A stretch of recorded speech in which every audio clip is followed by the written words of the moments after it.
endlessly searching for an original sin. Hey guys, welcome back to The Letter. Let's jump back in, and once again thank you to everyone who has been requesting games. I do so love doing them, so it's a lot of fun.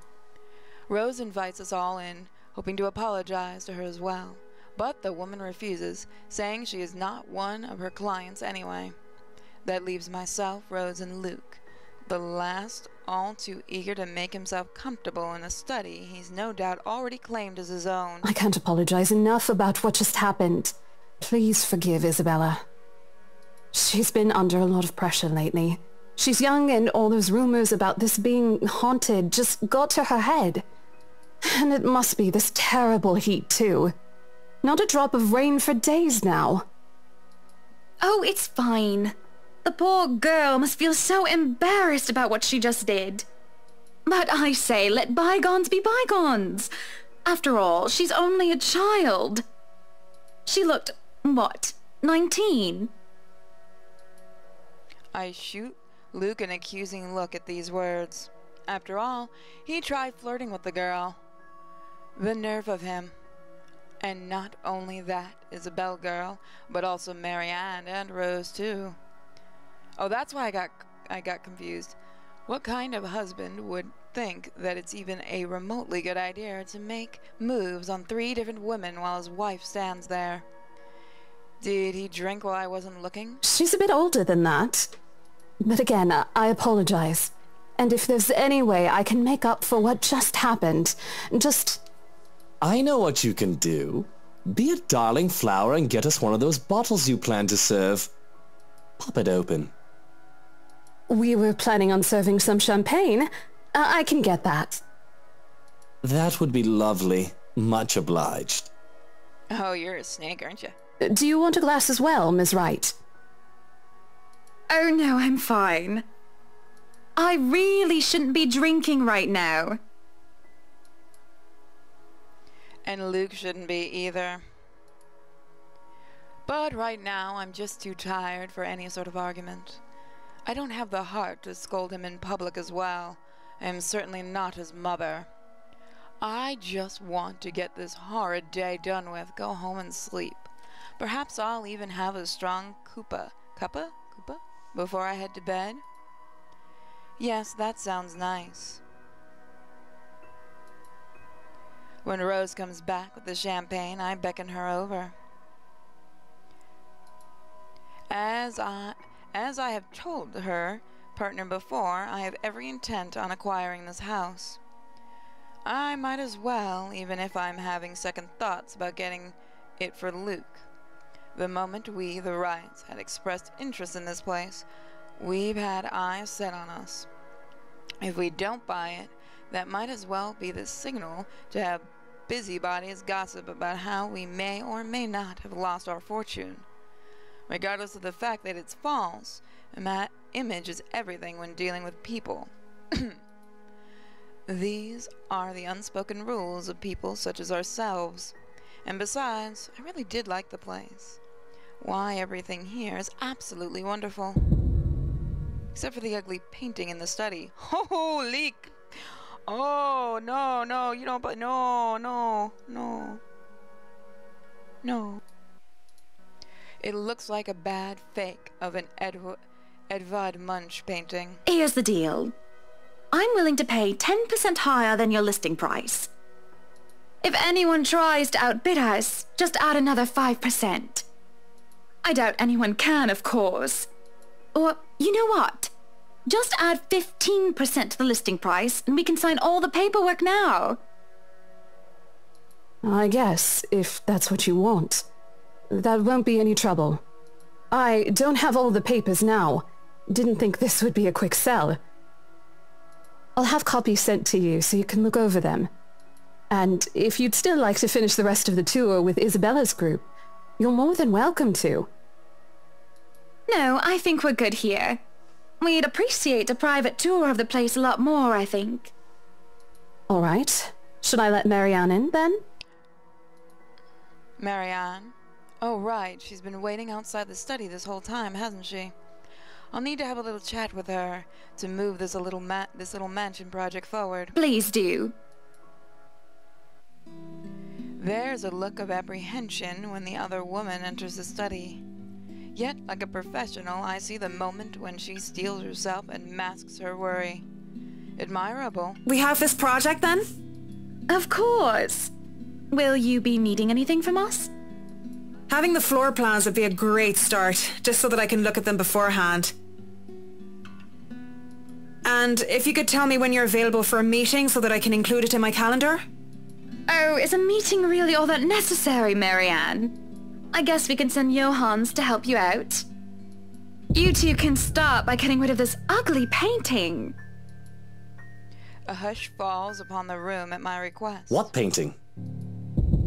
And lo and behold, the painting is gone. In its place, a mirror stands, which leaves me to look at my own confused expression. Odd. Well, no matter. Back to the topic at hand. Marianne, dear, we are simply far too busy to meet up.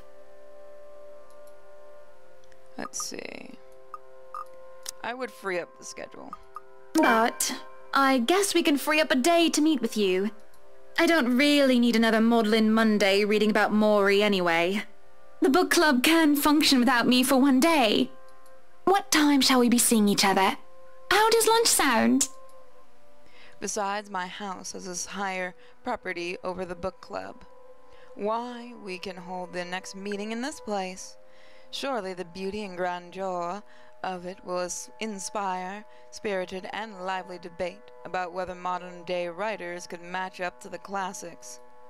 I might as well clear up the rest of my week to handle whatever affairs buying this mansion requires of me.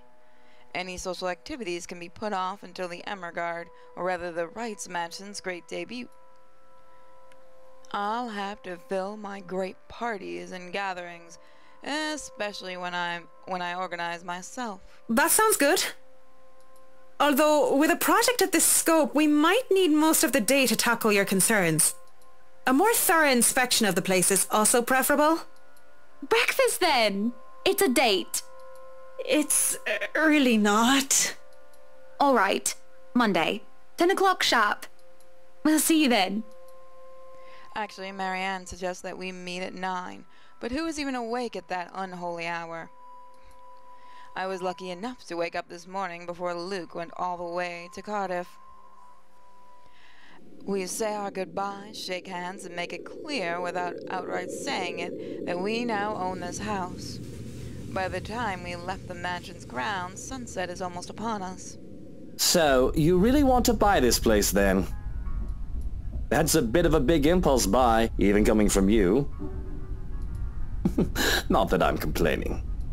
Well, I'm glad you're not complaining like you usually do. It's a right and proper Christmas miracle, isn't it? Hannah has finally done something right. I refuse to look at him, staring at the passing scenery instead. Hey, Buttercup, what's with this cheek? Rose, Lily, Mint. The nerve, Luke, the nerve! Is that what this was about? 1, that woman's name was Rose. And 2, you know I don't mean a word of that empty flirting. And it's still the principle of things, Luke. I understand if you try to woo them to get what you want when it seems that I'm not looking.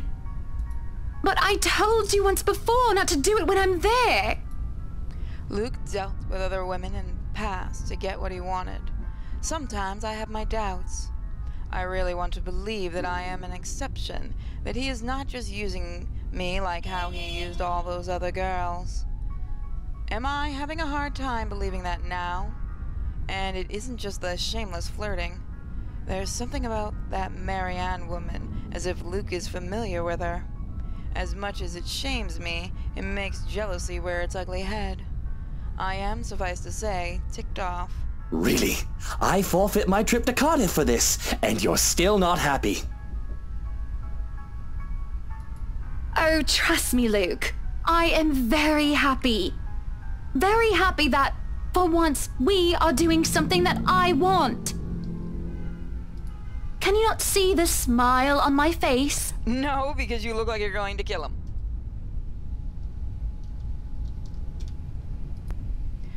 It is only when I let loose those words that the truth hits me like a slap on the face.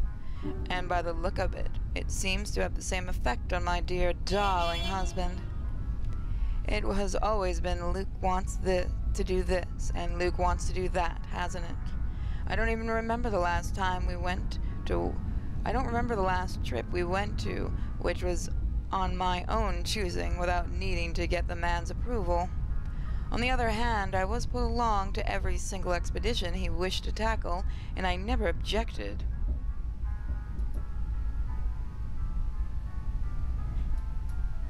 The rest of the ride home is spent ignoring each other, pretending the other didn't exist. This is gonna be a good marriage. Arriving at our penthouse, my first order of business is to get into bed. Forget a hot bath and forget the tea. I just want to bury myself in blankets and forget everything in my slumber. It seems Luke has the same idea in mind as he tags along behind me. But this is something I will not allow the moment I pass through the door. Out! Hoo-hoo! What the bloody hell, woman? This is my bedroom too! Luke stands flabbergasted as I deny him entry into our chambers. His pillow lies on the cold tiled floor, away from the warmth of our soft down bed, and my gaze promises him the same fate if he does not budge on this matter. Don't even try to argue, because I am very cross with you, Luke Wright. You can take the second bedroom or the guest room if you wish, but I do not want to see you at all for the rest of the night. Johans! Dude, I don't want to be involved in this. Our butler wanders over, a curious expression on his face. He doesn't quite hurry, moving at a relaxed pace no matter how angry his master sounded. No, you are not allowed to sleep in my room, sir. I like him. That's not what I mean! Help me talk some sense into her! No, he's a smart man. There is no sense in questioning her right to be angry, sir. So, if I might be excused, I'll go prepare the second bedroom for you. I like him. In the divorce, we keep him. I have to keep a straight face as he stomps away in defeat. Mutiny! This is mutiny! The system is being upturned, and the people are rioting, and everything is left asunder! It isn't every day that Luke is rendered speechless by someone he considers inferior, or to yield to another authority without an ulterior motive. His pride just won't allow it. I do keep telling the man to treat his people better. He may throw at whatever fit he wants, but he will not be getting his way tonight.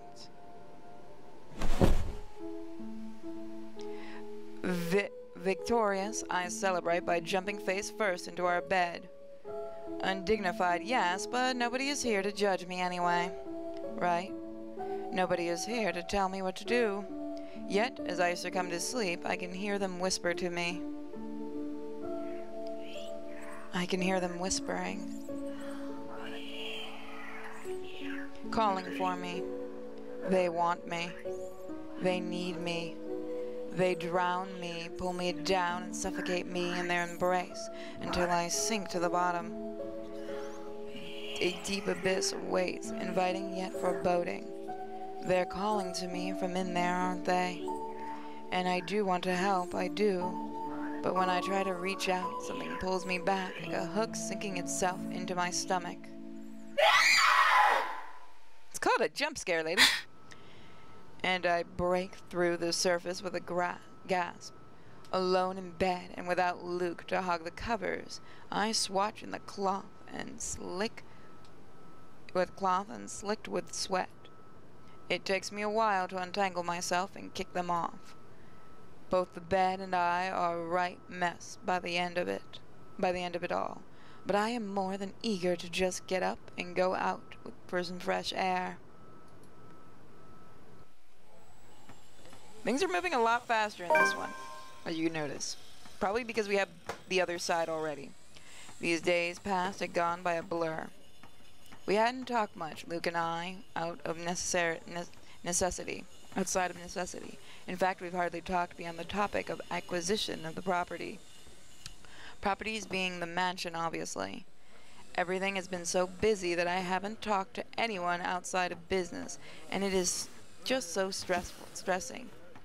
So, one can understand my need for a good chat, preferably over a good meal.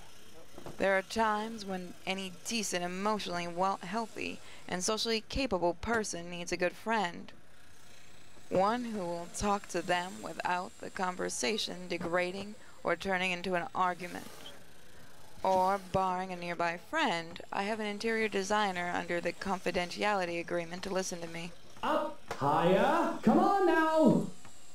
The place is bustling with movers, carrying furnishings here and there, along with several trunks of personal belongings taken from our penthouse. I can hear Luke barking at them in the other room, making sure nothing is handled carelessly or gets stolen. Careful now! I know your pictures are framed by cheap plastic, but those are framed by African blackwood and are one-of-a-kind commissioned paintings.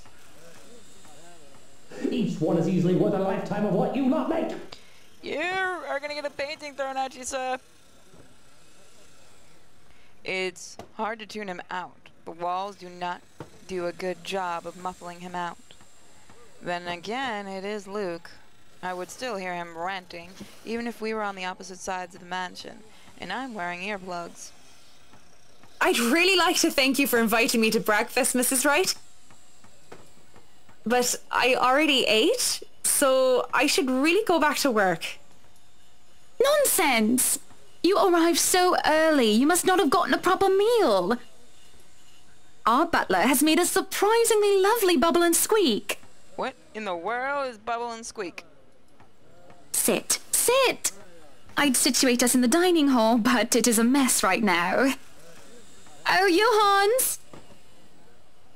A man in question appears, ready with a tray as he starts to set the table for us. We sit in silence as we are each served a plate. Bubble and Squeak topped with a nicely poached egg, with cherry tomatoes and other garnishings adorning the edges of the plate. What is Bubble and Squeak? A cup and saucer and a teapot with some Earl Grey is placed down for Marianne and I. And I asked for an orange Julius. How are you liking the project? Drop that vase and I'll have your head! Dude! I know it's only an 8 million yen vase, but I swear, Well, it's certainly a fun challenge, incorporating the designs of a Jacobean manor and the functionality of a modern household. I have ideas I would like to suggest, by the way, about what to use the second bedroom for. I have been informed of your goddaughter and thought a kid-friendly room might be in order. You read my mind. I was actually going to bring that up. Oh, that would just be so lovely, Marianne. That way, Kylie can bring her friends over as well. And a good friend of mine, Rochelle, is expecting a baby. So, why don't we think about putting a crib in there too? I can just imagine little ones running around, filling this place with the pitter-patter of their feet. We'd have to make sure they don't trip and fall on the stairs, though. We won't be able to finish everything up until after the party. But we'll have it ready by then, so that all we need to do is to move in the furnishings. Yes, that's plenty fine. It's not like we're in a hurry to have it. And we wouldn't want the workers to disturb the guests or the other way around, do we?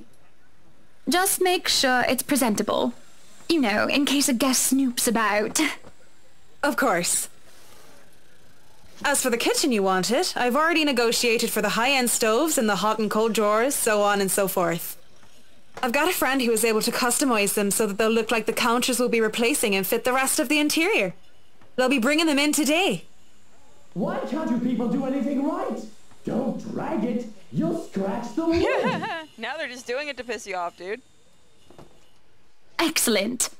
But no, really, how have you liked it so far? Oh, it has been wonderful, believe me. Everything is going smoothly too. It has been a long time since I've worked on something on this grand a scale. Nowadays, everyone is about condos and flats, living in the city where every room is an identical box. Believe me, this is very refreshing. We lived in a condo before this, Marianne. I didn't mean any insult. It's fine, sweetie. Look at you, all frazzled. I was just pulling your I leg. do suck. Luke wanted that penthouse when we got married, and you can thank him for purchasing this place as well. She looked confused. Of course, she has every right to be. She no doubt overheard me pushing the estate agent into the sale, making quite the aggressive offer. She saw me sign the papers for the mansion as well. I just had to scoff. Don't be fooled. I'm just the treasury. I wouldn't be able to make a purchase this grand without his seal of approval. I see. That's it. That's all you have to say. Yes. It wouldn't be appropriate to comment further. It is unprofessional. Unprofessional. I can't help but let out a deep sigh as I stick my fork into the dish. I didn't want professional. I want someone who will either agree with me, even if it's just for the sake of art of agreeing, or someone who will try to talk some sense into me. Neutral responses are so boring. There is nothing discourse in the middle ground. The food is good. Best bubble and squeak. Tell me what bubble and squeak is. Of course it is. Our kitchen staff only uses the freshest hand-picked ingredients. Only the best for the rights. Mr. Wright is not joining us? No, he is far too busy bossing people around. He even refused to join me for breakfast earlier. Hence, this. I see. My apologies. I really don't know what sort of response you expect to get from me.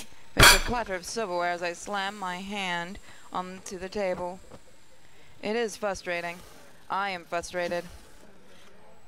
Okay. I gotta move my mic again. I really need to get that new headset. At Luke, mostly. But Marianne's neutral professional answers are certainly irksome as well. You're a human with feelings and opinions, aren't you? Don't give me this bollocks about being professional when we're having a nice friendly chat over a nice and friendly Look, breakfast. lady, I don't want to get fired. I can only talk about interior designs for so long, and I detest one-sided conversations, Marianne. She's possessed. But I really don't know what to say, Mrs. Wright. We were talking of no topic in particular, and... Luke. We were talking about Luke. About him not eating breakfast with you? About him treating me as if I were some treasury. I didn't realize that I shouted that out loud until it was too late. There is a stunned silence that settled before I slumped back into my seat. Hiding my face behind my hands, I can feel my shoulders shake. Breathe, I told myself, calm down. But it's just so hard.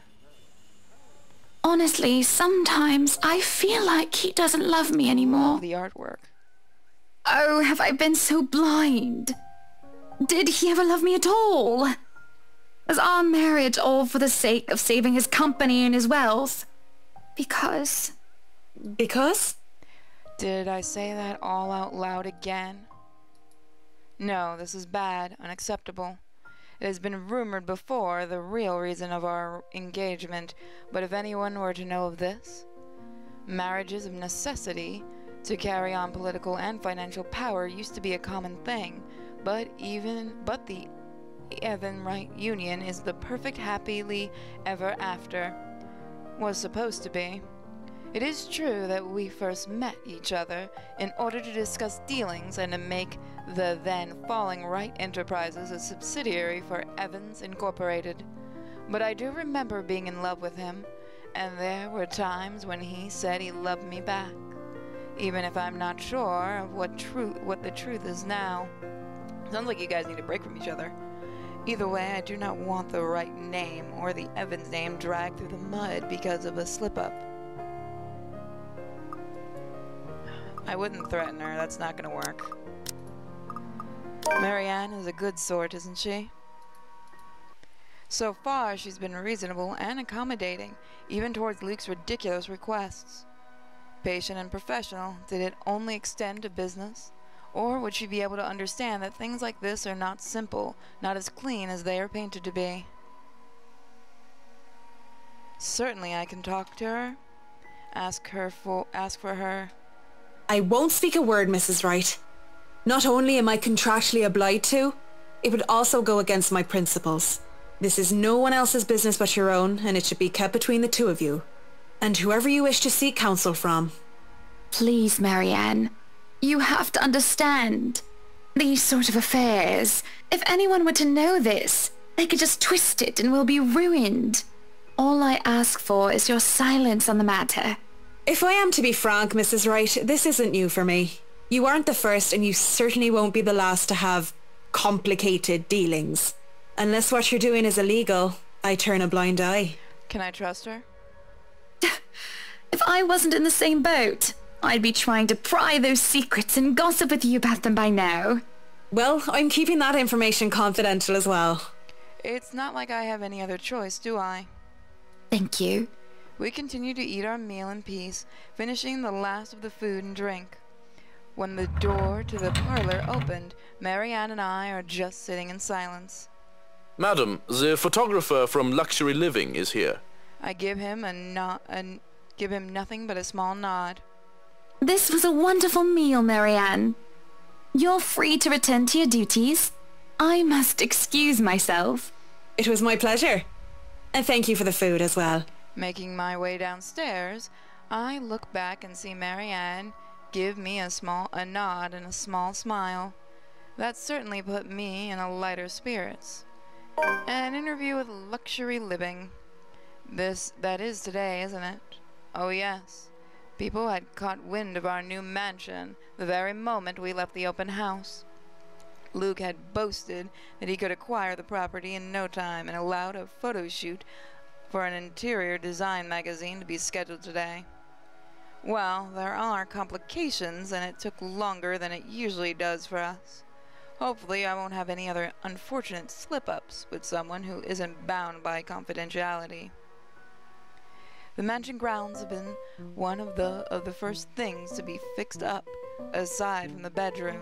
Alright, we'll find out more next time, guys. Thank you so much for joining me. There's a ton of wonderful links in the description, including a merch shop and a wonderful little Patreon, that is, if you feel like supporting us. Thank you so much for joining me, and I'll see you guys next time. Bye! This is a no-go, I just can't take hold. This is a danger zone, back up and get me home. This is a no-go, I just can't take hold. This is a danger zone, back up and get me. So put your hand in mine, follow me, let me waste your time. Set up feet, do some stupid shit. Take a seat, let me waste your time. So put your